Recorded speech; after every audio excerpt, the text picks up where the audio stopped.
अस्सलाम वालेकुम। साक्षी खबर में आपका इस्तकबाल है। आज 30 मुहर्रम है। सुर्खियों से पहले सुनते हैं हदीस शरीफ। बिस्मिल्लाहिर्रहमानिर्रहीम। हज़रत अब्दुल्ला बिन अब्बास रज़ियल्लाहु तआला अन्हु से रिवायत है, रसूलुल्लाह सल्लल्लाहु अलैहि वसल्लम ने फरमाया, जो औरतें गवाहों के बगैर निकाह कर लेती हैं वो जिना करने वाली हैं। और अब सुर्खियां। अगली समाअत तक तेलंगाना सेक्रेटरीट की इमारत को मुनहदिम न किया जाए, 10 दिनों के अंदर हलफनामा दाखिल करने की हाई कोर्ट ने दी हिदायत। तेलंगाना में डेंगू के केसेस में हो रहा है इजाफा, एक ही दिन में 351 केसेस। खम्मम सबसे ज्यादा मुतासिर। किसानों और ड्वाक्रा खवातीन का कर्ज माफ किया गया है, बाबू का दावा। काबिल रहम हालत में किसान खुदकुशी पर मजबूर, अपोजिशन का इल्जाम। सरहद पर पाकिस्तान की फायरिंग का सिलसिला जारी, 24 घंटों में 7 अफराद हलाक, महलूकीन में 2 बच्चे भी शामिल। और अब तफसील। अगली समाअत तक तेलंगाना सेक्रेटरीट को मुनहदिम न किया जाए, हुकूमत को कोर्ट ने यह हिदायत दी है। कांग्रेस कायद जीवन रेड्डी ने अदालत में मफाद आमा की दरख्वास्त दाखिल करते हुए कहा कि सेक्रेटरीट की इमारत को मुनहदिम करना अवामी दौलत की बर्बादी है। जीवन रेड्डी की दरख्वास्त पर आज कोर्ट में समाअत हुई। कोर्ट ने वाज़ेह किया कि इन्हदाम पर समाअत होगी, लेकिन सेक्रेटरीट की मुंतकिली में मदाखिलत नहीं की जाएगी। कोर्ट ने हुकूमत को मुकम्मल तफसीलात के साथ काउंटर दाखिल करने की हिदायत दी है। सेक्रेटरीट का इन्हदाम और मुंतकिली का अमल हुकूमत के इंतजामी उमूर से ताल्लुक़ रखने से जी रामाकृष्ण रेड्डी ने कोर्ट को वाकिफ कराया और कोर्ट में मुकम्मल तफसीलात पेश करने से वाकिफ कराया। अगली समाअत 2 हफ्ते के लिए मुलतवी कर दी गई है। పిటిషనర్స్ ఎవరైతే కోర్టును ఆశ్రయించిన వాళ్ళు ప్రధానంగా ఒక 2-3 డిమాండ్లతో రావడం జరిగింది. దాంట్లో ఏదైతే వాస్తు కారణంగానే సెక్రటరియట్ బిల్డింగ్ను గులగొడుతున్నారని చెప్పేసి వాళ్ళు కోర్టును ఆశ్రయించడం జరిగింది. అదేవిధంగా కోట్ల రూపాయల వ్యయాన్ని వీళ్ళకి అవసరం లేని క్రమంలో కూడా వీళ్ళు ఖర్చు పెట్టబోతా ఉన్నారు, దీన్ని ఆపాలని చెప్పేసి వాళ్ళు కోర్టును ఆశ్రయించడం జరిగింది. దీనికి గవర్నమెంట్ నుంచి క్లియర్గా దీనికి ఎక్స్ప్లెనేషన్ ఇవ్వడం జరిగింది. గవర్నమెంట్ ఏదైతే సెక్రటేరియట్ న్యూ బిల్డింగ్ కన్స్ట్రక్షన్ అనేది అనేక ప్రయోజనాల దృష్ట్యా నిర్మిస్తున్న తప్ప కేవలం వాస్తు గురించి కాదని చెప్పి పేర్కొనడం జరిగింది. దీంట్లో ఏదైతే ఫైర్ సేఫ్టీ నామ్స్ సెక్రటేరియట్లో గతంలో అనేక అగ్ని ప్రమాదాలు జరిగి ఫైళ్లు దగ్ధైన సందర్భాలు ఉన్నాయి. అదేవిధంగా లిఫ్టులు కూలి అనేక ప్రమాదాలు జరిగిన సందర్భాలు ఉన్నాయి. అదేవిధంగా పార్కింగ్ కూడా సరిపోని క్రమంలో చాలా వరకు రోడ్ల మీద ఆపుతున్న క్రమం కూడా ఉన్నది. ఇవన్నీ దృష్టిలో ఉంచుకొని అదేవిధంగా వర్షాకాలం వచ్చినా వేసవికాలం వచ్చినా ఒక బిల్డింగ్ నుంచి ఇంకో బిల్డింగ్ పోవడానికి ఇబ్బంది అవుతున్న కనుక ఫైల్స్ తీసుకుపోవడానికి ఇబ్బంది అవుతున్న కనుక అడ్మినిస్ట్రేషన్ అంతా కూడా ఒకటే బిల్డింగ్లో తీసుకొచ్చి ఫాస్టర్ ఏదైతే అడ్మినిస్ట్రేషన్ తొందరగా జరగడానికి అందరికీ అనుగుణంగా ఉండే విధంగా నిర్మాణం ఉండాలని చెప్పేసి సెక్రటరియట్ బిల్డింగ్ కన్స్ట్రక్షన్ చేయడానికి గవర్నమెంట్ ముందుకెళ్తా ఉంది. దీన్ని ఆపాలని చెప్పి ఏదైతే పిటిషనర్ చేసిన విజ్ఞప్తిని ప్రభుత్వం కౌంటర్ దాఖలు చేసే 10 రోజుల సమయం వరకే ఇవ్వడం జరిగింది. तेलंगाना भर में डेंगू बुखार तेजी से फैल रहा है। हैदराबाद शहर के साथ साथ खम्मम, निजामाबाद, आदिलाबाद अजला में भी डेंगू के केसेस दर्ज किए गए हैं। एक ही दिन रियासत में 351 केसेस सामने आए हैं, लेकिन अफसोस के बढ़ते डेंगू और मलेरिया के पेश नज़र रोकथाम के लिए हुकूमत के इक़दाम मौसर नजर नहीं आते।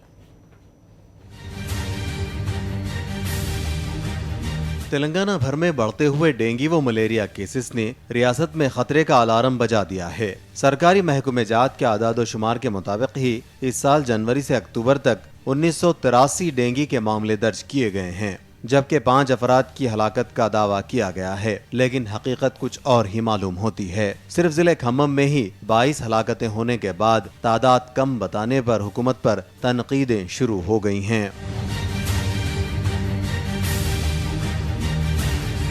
खम्मम जिले के बोनकल मंडल में 15 देहात 3 महीनों से डेंगू की लपेट में हैं। यहाँ एक दिन में 351 डेंगू के केसेस रूनुमा हुए हैं। खम्मम जिले में जनवरी से अक्टूबर 2284 अफराद के खून के नमूनों की जांच की गई। 894 अफराद के खून में डेंगू के जरासीम पाए गए। वहीं हैदराबाद में 3072 अफराद के खून के नमूनों की जांच की गई तो 377 नमूने मुस्बत पाए गए। वहीं निजामाबाद में 204 अफराद डेंगू से मुतासिर होने की निशानदेही की गई। इस तरह आदिलाबाद जिले में सबसे ज्यादा 1118 मलेरिया के केसेस दर्ज किए गए। उसके बाद मलेरिया के मामलात की तादाद खम्मम में 825 के आदाद शुमार के साथ दूसरे नंबर पर रही।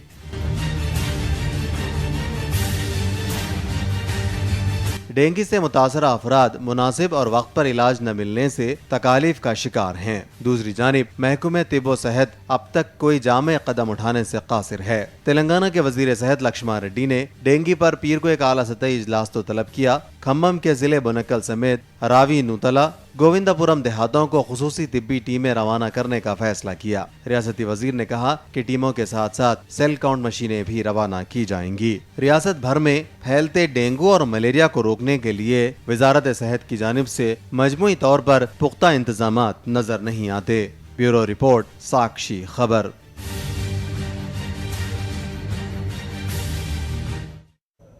तेलंगाना में डेंगू के बढ़ते हुए वाकयात पर कांग्रेस ने तशवीश का इजहार किया है। कांग्रेस के सीनियर कायद भट्टी विक्रमार्का ने कहा कि हुकूमत डेंगू की रोकथाम के लिए इकदाम नहीं कर रही है। उन्होंने सरकारी मिशनरी पर अवामी मसाइल को हल करने के बजाय वुज़रा और टीआरएस कायदीन की खिदमत में लगे रहने का इल्जाम लगाया। तेलंगाना राष्ट्रानिकी ఈ రోజు డెంగ్యూ సోకింది. సోయలేని ప్రభుత్వం ఫామ్ హౌస్ లో నిద్రపోతా ఉంది. రాష్ట్రంలో ఉన్నటువంటి మంత్రులు వాళ్ళ సొంత కార్యకలాపాలకే పరిమితం అయిపోయారు. ప్రజల అవసరాలను తీర్చాల్సినటువంటి రాష్ట్ర ప్రభుత్వ యంత్రాంగాలు, ముఖ్యంగా జిల్లాలో ఉన్నటువంటి కలెక్టర్లు మంత్రులకి, శాసనసభ్యులకి, టీఆర్ఎస్ పార్టీకి సంబంధించిన శాసనసభ్యులకి సేవ చేసే కార్యక్రమంలో నిమగ్నం అయిపోయారు. ప్రజల కోసం, ప్రజల అవసరాల కోసం ఏర్పాటు చేసినటువంటి వ్యవస్థలు ఈరోజు పూర్తిగా అధికార పార్టీ నాయకుల కోసం మాత్రమే పనిచేసేటువంటి వ్యవస్థలుగా మారిపోయాయి। तिजारत के फरोग के हवाले से तेलंगाना रियासत को पहला मुकाम मिलने पर केटीआर ने खुशी का इजहार किया और कहा कि वजीर आला केसीआर की दूरअंदेशी की वजह से तेलंगाना को पहला मुकाम हासिल हुआ है और इसमें सरकारी ओहदेदारों के रोल की भी सताइश की। పోయిన సంవత్సరం 13వ స్థానంలో ఉన్న తెలంగాణ ఈ సంవత్సరం నంబర్ 1 స్థానానికి వచ్చింది అంటే దాని వెనకాల ఎంతో పరిశ్రమ ఉంది, వెనకాల ఎంతో శ్రమ, సమన్వయం, ముఖ్యంగా అధికారులు చాలా పెద్ద మొత్తంలో ఇండస్ట్రీస్ డిపార్ట్మెంట్ కానీ, సీఎం ఆఫీస్ నుండి శాంతి కుమార్ గారు కానీ అన్ని ప్రభుత్వ రంగ డిపార్ట్మెంట్లు కూడా సయోధ్యతో సమన్వయంతో పనిచేయడం వల్లనే ఇది సాధ్యమైంది। ఆ పోటీలో పాల్గొనాలనే ఉద్దేశంతో కాకుండా తెలంగాణ అన్ని రంగాలతో పాటుగా పారిశ్రామికీకరణలో కూడా అగ్రభాగాన ఉండాలనే ఒక మంచి ఉద్దేశంతో ముఖ్యమంత్రి గారి వారి ఆలోచనకి, వారి దిశానిర్దేశం వారు ఏదైతే ఇచ్చారో దానికి అనుగుణంగా జరిగిన మార్పులు, దానివల్ల వచ్చిన ఫలితాలు తప్ప ఇదేదో ఆషామాషిగా జరిగింది కాదు। तेलंगाना डीजीपी अनुराग शर्मा से बीजेपी के एमएलए किशन रेड्डी ने मुलाकात करके उनसे होमगार्ड्स के मसाइल पर नुमाइंदगी की। होमगार्ड्स की मुलाजिमतों को मुस्तकिल करने, पीईएफ, ईएसआई की सहूलतें देने का मुतालबा किया गया। बस पास और होमगार्ड्स को दूसरी सहूलतें फराहम करने की भी मांग की गई। హోంగార్డులకు యొక్క ఉద్యోగ భద్రత కల్పించాలని, హోంగార్డులకు సంబంధించినటువంటి ఆరోగ్య భద్రత కూడా ఇవ్వాలని, వారికి ESI, PF, RTC bus pass సౌకర్యం కూడా కల్పించాలని, ముఖ్యంగా ఆదివారం వేతనంతో కూడినటువంటి సెలవు దినంగా ఇవ్వాలని, పోలీస్ కానిస్టేబుల్లో ప్రమోషన్స్లో మరి హోంగార్డులకు అత్యంత ప్రాధాన్యత ఇచ్చి హోంగార్డులో అర్హత ఉన్నటువంటి వాళ్ళందరూ కూడా పోలీస్ కానిస్టేబుల్గా ప్రమోట్ చేయాలని చెప్పి మరి డీజీపీ గారితో చర్చించడం జరిగింది। हैदराबाद में लड़कियों का तन्हा निकलना एक बार फिर मुश्किल बन गया है। ताज़ा तौर पर एक शादीशुदा औरत को रात के 9:30 बजे 3 नामालूम कार सवारों ने न सिर्फ उसे उठाकर ले गए बल्कि उसके साथ इस्मत रेजी करने की कोशिश की। हैदराबाद के पैगंबरपेट पंचायत के हुदूद में ये वाकया पेश आया। शादीशुदा खातून कुछ अरसे से अपने शौहर से अलहदा होकर मायके में ही रह रही है। जब वो सुपर बाजार से ड्यूटी खत्म करके ऑटो में वापस लौटी और घर की तरफ पैदल जा रही थी कि अचानक कार में सवार 3 नामालूम अफराद ने ज़बरदस्ती कार में सवार करके वहां से ले गए। मुकामी शख्स ने देखकर मुकामी अफराद के ताउन से तीनों मुलजिमीन पर हमला कर दिया तो मुलजिमीन किसी तरह वहां से फरार होने में कामयाब हो गए। पुलिस मुलजिमीन की सरगर्मी से तलाश कर रही है। బట్టల షాప్లో పనిచేస్తుంది। తన విధులు ముగించుకొని ఆ రాత్రి ఇంటికి వెళ్ళడానికి పెద్దంబర్పేట నుంచి నడుచుకుంటూ వెళ్తుండగా ముగ్గురు వ్యక్తులు కారులో ఆమెను అడ్డగించి ఆమెను బలవంతంగా కారులోకి లాక్కొని అందులో ఒక వ్యక్తి తనపైన అత్యాచారం చేసిందని చెప్పేసి ఆ తర్వాత ఆ క్రమంలో తనను కారులో ఎక్కిస్తున్న విషయం ఏంటంటే గ్రామానికి సంబంధించిన ఒక వ్యక్తి చూసి ఊర్లో గ్రామస్తులను అందరినీ అలర్ట్ చేయడం జరిగింది। దాంట్లో గ్రామస్తులంతా కూడా ఆ అమ్మాయి కోసం వెతుకుతూ ఉండగా ఈ కారు అనుమానాస్పదంగా కనబడితే ఆ కారును వెంబడించినారు. సో ఆ వ్యక్తులు ఎవరైతే కారులో ఉన్న ముగ్గురు అనుమానాస్పదంగా ఉన్న వ్యక్తులు ఎవరైతే నిందితులు ఉన్నారో కారును వదిలేసి పారిపోవడం జరిగింది. దాంట్లో అమ్మాయిని రెస్క్యూ చేశారు.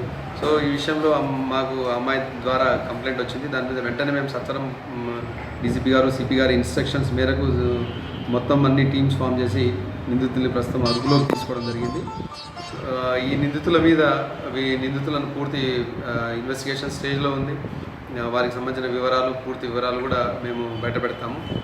వాళ్ళకి సంబంధించిన విచారణ అనేది కొనసాగుతుంది. వాళ్ళకి సంబంధించిన క్రిమినల్ హిస్టరీ ఏముంది దీని వెనుక మోటివ్ ఏంటి అనేది ఇవన్నీ కూడా మేము విచారణ చేస్తున్నాం. Society for Cyberabad security council की क़यादत में हैदराबाद कैब रजिस्ट्रेशन बूथ का इफ्तिताह किया गया। एलबी नगर के ट्रैफिक पुलिस स्टेशन में रचाकोंडा पुलिस कमिश्नर महेश भगत ने इस बूथ का इफ्तिताह अंजाम दिया। कमिश्नर ने कहा कि रात के औकात में कैब में सफ़र करने वाली खवातीन और तालिबात को तहफ़्फ़ुज़ फराहम करना इस बूथ का मकसद है। इसी तरह का एक और बूथ कुकटपल्ली में मौजूद है जिसके तहत 27,000 कैब्स रजिस्टर्स किए गए हैं। उन्होंने कहा कि इस तरह के रजिस्ट्रेशन का निफाज ऑटों के लिए भी जल्द शुरू किया जाएगा। बीटेक तालिब इल्म प्रदीप की मौत पर एहतजाज शुरू हो गया है। तलबा ने प्रदीप के कत्ल का इल्ज़ाम लगाकर मुलजिमीन को सख्त सजा देने का मुतालबा करते हुए एहतजाज शुरू कर दिया है। पहले तलबा ने अगलमपुरी में प्रदीप के अफराद ख़ानदान से मुलाकात की। एहतजाज करते हुए रास्ता रोको मुनज़्ज़म किया जिसके सबब गाड़ियों की आमद-ओ-रफ्त शदीद मुतासिर हो गई। वहाँ से तलबा रैली की शक्ल में अनकापल्ली रवाना हुए और वहाँ 4 रूट्स के जंक्शन पर इंसानी जंजीर बनाई। इस मौके पर तलबा को पुलिस ने रोकने की कोशिश की और तलबा की मज़ाहिमत के बाद पुलिस ने तलबा पर लाठीचार्ज कर दिया। एपी के वजीर आला चंद्रबाबू नायडू झूठ बोलने और खुद की बड़ाई बयान करने का कोई मौका नहीं छोड़ते। प्रकाशम जिले के ओंगोल में चंद्रबाबू नायडू ने किसानों और ड्वाक्रा खवातीन के कर्ज़-ए-जात को माफ़ करने का दावा किया और साथ में 1 लाख अफराद को पेंशन देने का वादा किया। चंद्रबाबू नायडू ने ओंगोल में जन चैतन्य यात्रा का इफ्तिताह करने के बाद खिताब किया।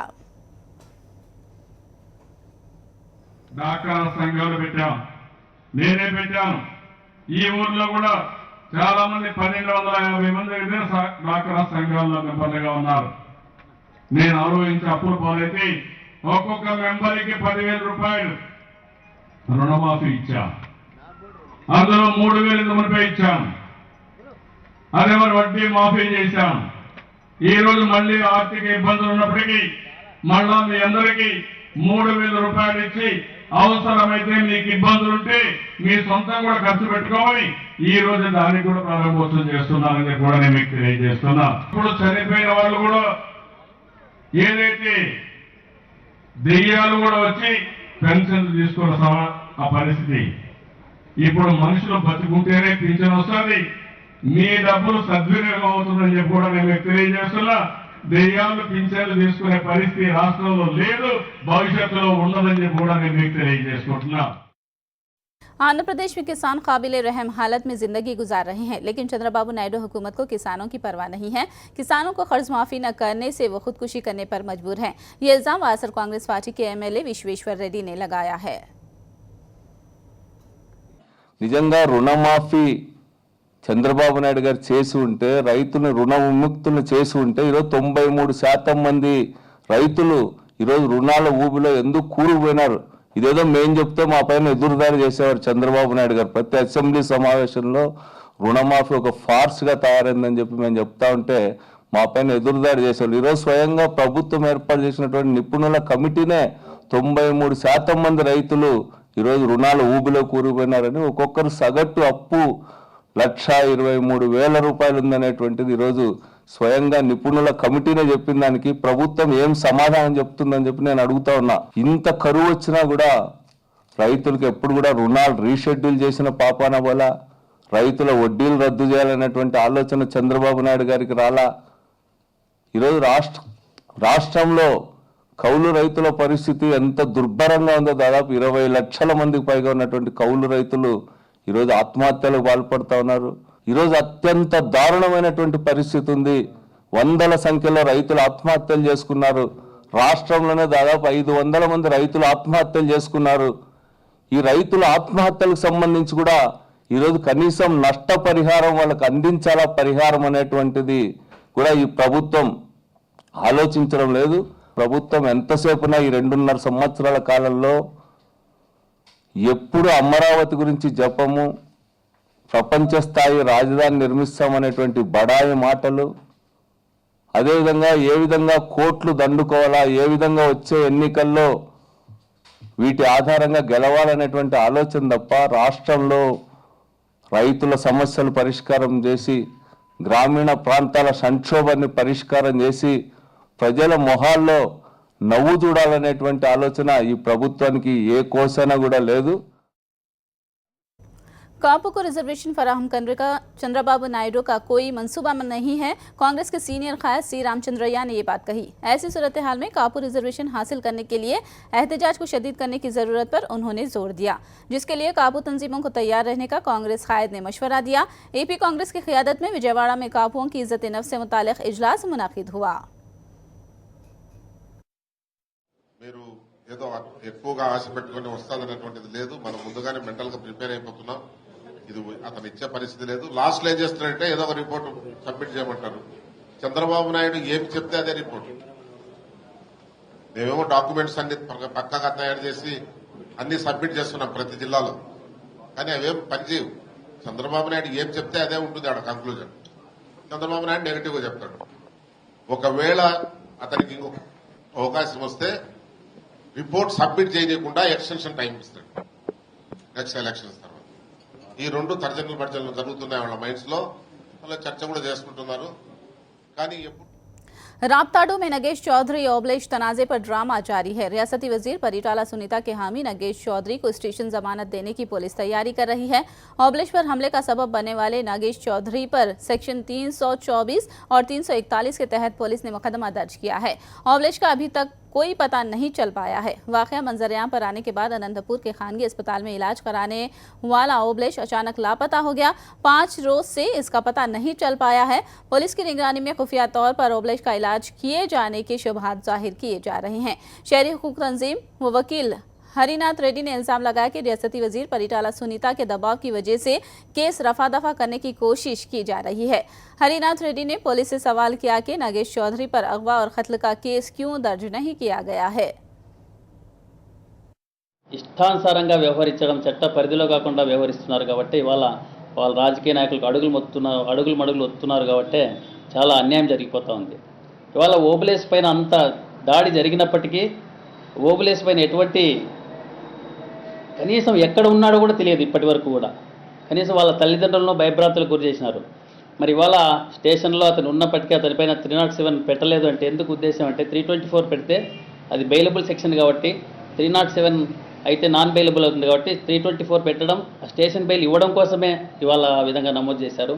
అది కేవలం రాజకీయ నాయకుల యొక్క పలుకుబడితో జరుగుతోంది. पाकिस्तान की दरअंदाजी की कोशिश को बीएसएफ ने नाकाम बना दिया है और दहशतगर्दों को वापस जाने पर मजबूर किया। दरअंदाजी की कोशिश की नाकामी को कैमरे में कैद किया गया। ये वीडियो 29 और 30 अक्टूबर का है। इस वीडियो में बीएसएफ की जानिब से पाकिस्तान की दरअंदाजी की कोशिश को नाकाम बनाते हुए बताया गया है। जम्मू कश्मीर के हीरानगर सेक्टर में दरअंदाजी की कोशिश नाकाम हुई। दहशतगर्द पाकिस्तान वापस लौटने पर मजबूर हुए। बैनुल-अक़वामी सरहद पर पाकिस्तान की जानिब से मुसलसल बिला इश्तियाल फायरिंग का सिलसिला जारी है। कश्मीर के सांबा जिले में फायरिंग के ताज़ा वाक़े में एक 16 साला लड़की रोज़ी हलाक हो गई, जबकि 3 दूसरे फायरिंग में जख्मी हो गए। पाकिस्तान के जर्दा और पेंडी गाँव में मुसलसल फायरिंग की, जिससे मुकामी अवाम में दहशत फैल गई। इसी दौरान रामबाग सेक्टर में 4 अफराद के पाकिस्तानी फायरिंग में हलाक होने की इत्तला है। पिछले 24 घंटों के दौरान 7 अफराद पाकिस्तान की फायरिंग में हलाक हुए, 7 में से 2 बच्चे हलाक हुए हैं। बॉडी है मतलब ब्रॉडेड है और उसको हमने पोस्टमार्टम करवा के भेज दिया है वापस, और एक जो है वो इंजर्ड है तो उसको भी हमने ट्रीटमेंट दे दिया है। हमारे स्टाफ जो है सारा मतलब इन पोजीशन है, तो we are already in alert position, क्योंकि कुछ दिनों से फायरिंग की वारदात होती आ रही है। तो बाकी सारे इन्फॉर्म्ड हैं सारे। मध्य प्रदेश के वजीर आला शिवराज सिंह चौहान ने आज महलूक रामशंकर यादव के अफराद खानदान से मुलाकात करके उन्हें पुरसा दिया।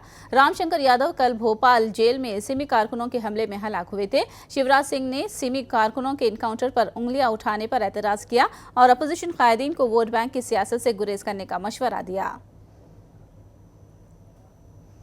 की राजनीति करना, अब ये दुर्दांत आतंकवादी थे, ये मारे गए, पता नहीं बाहर जाके क्या कहर बरपाते अगर निकल जाते, लेकिन इनके लिए आसमान सर पे उठाने की कोशिश हो रही है।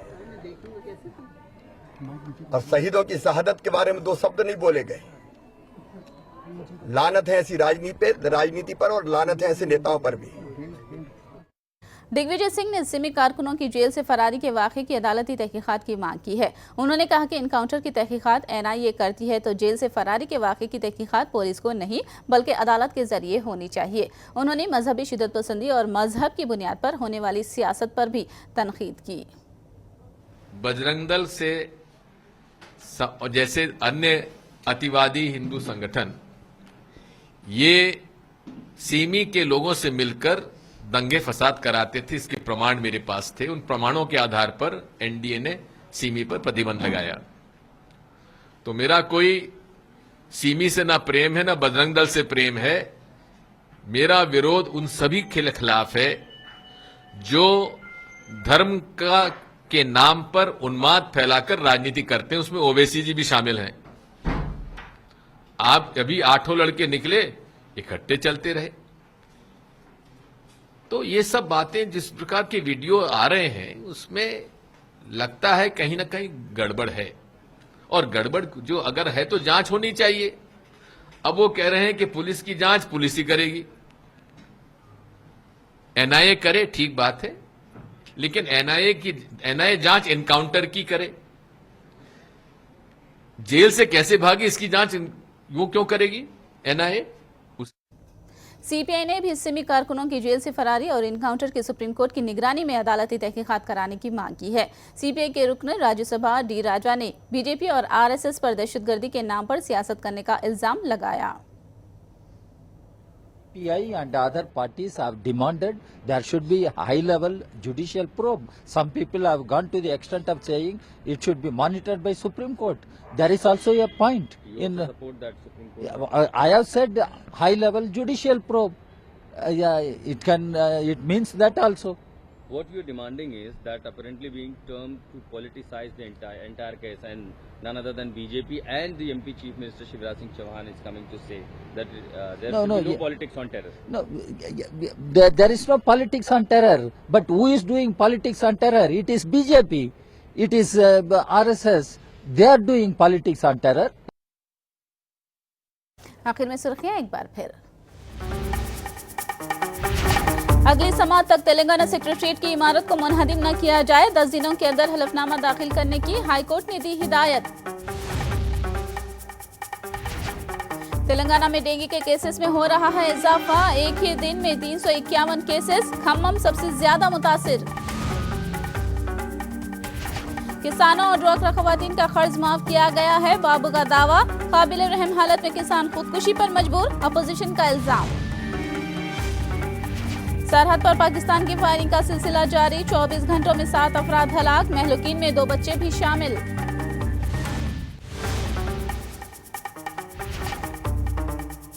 साक्षी खबर में फिलहाल इतना ही। साक्षी टीवी पर खबरों का सिलसिला जारी रहेगा।